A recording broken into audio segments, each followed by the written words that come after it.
Chapter number 8 cell structure and function. So last lecture में हमने cell के बारे में बात की थी कि कोई भी एक ऑर्गेनिज्म जो होता है वो कई सारे सेल्स बन के एक ऑर्गेनिज्म बनता है। जैसे कि हमने कंपेयर किया था एक बिल्डिंग के साथ कि कई सारे ब्रिक्स जो यूनाइट होकर एक बिल्डिंग बनाती है, वैसे कई सारे सेल्स यूनाइट होकर एक ऑर्गेनिज्म बनाती है। सो हम अब नंबर ऑफ सेल्स के बारे में बात कर रहे थे। Organisms made of more than one cell are called multi cellular organism. So एक से ज्यादा सेल से बनी हुई जो ऑर्गेनिजम्स है उसे हम क्या बुलाएंगे? Multicellular organisms.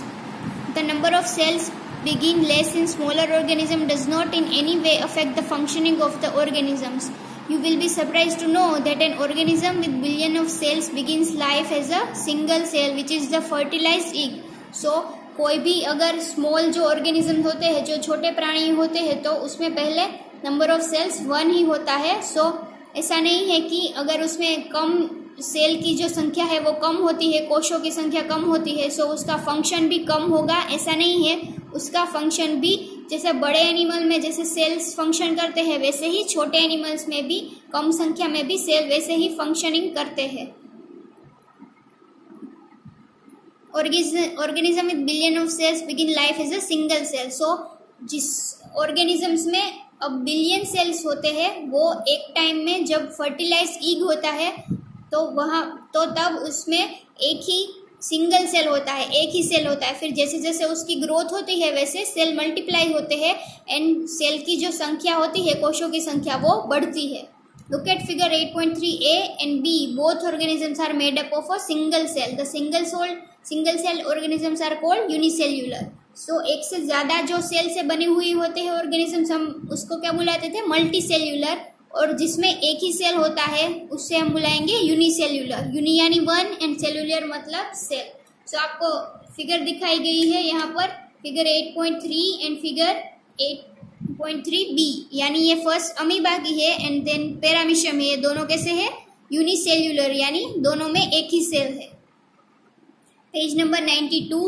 A single cell organism performs all the necessary function that multicellular organisms perform.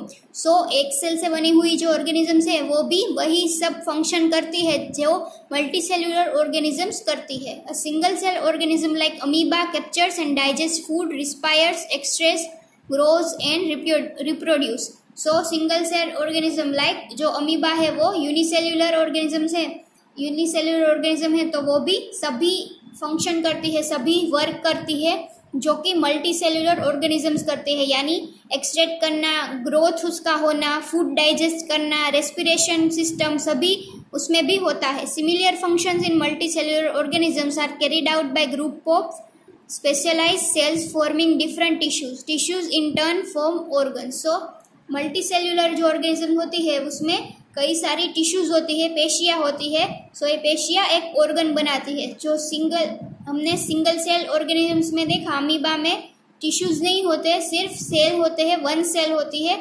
And multi cellular organisms में टिश्यूज होती है जो कि कई ऑर्गन्स बनाती है। सो नंबर ऑफ सेल हमने देखा कि उसके नंबर ऑफ सेल में हमने देखा कि 2 पार्ट्स में हम डिवाइड कर सकते हैं, multicellular and unicellular. Now we will talk about shape of cells. Refer to figure 8.3a. How do you define the shape of amoeba in the figure? So हमने आगे अमीबा एंड पैरामीशियम की जो figures देखी दोनों में, उसमें amoeba की आप फिगर देखोगे तो उसका कोई डेफिनेट शेप नहीं है। You may say that the shape appears irregular. In fact, amoeba has no definite shape unlike other organisms. So amoeba का कोई एक स्पेसिफिक, कोई सर्टन चौकस उसका एक शेप नहीं है, जैसे दूसरी ऑर्गेनिजम्स का होता है वैसा उसका कोई शेप नहीं है। It keeps on changing its shape. Observe the projection of varying lens protruding out of its body. So आपको ऑब्जर्व करना है उसके शेप को। जब वो चलता है, अमीबा जो मूव करता है, उसकी मूवमेंट करता है, तो उसका शेप चेंज होता है।